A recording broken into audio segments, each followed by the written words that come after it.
Comment assurer la mobilité dans une ville de plus de 15 millions d'habitants?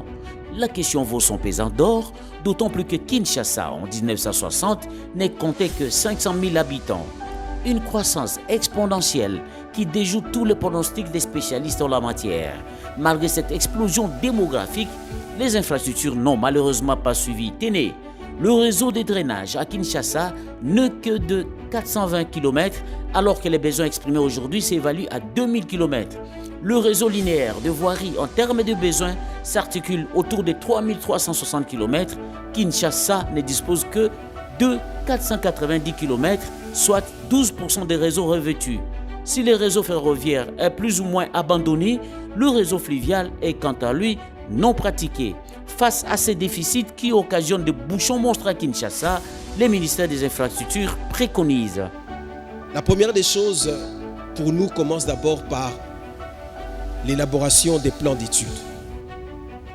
Bien souvent, nous faisons des politiques, mais qui ne sont pas assises plutôt sur des véritables études qui nous permettent de savoir à l'horizon 2030, à moyen terme, à l'horizon 2040, à long terme, quels seront véritablement les besoins, les défis, les enjeux.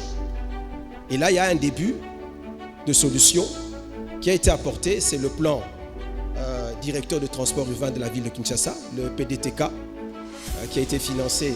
Cette étude a été financée par la coopération japonaise, le JICA. Donc nous disposons aujourd'hui d'un plan, d'une planification dont nous devrions nous servir pour pouvoir développer notre réseau de transport.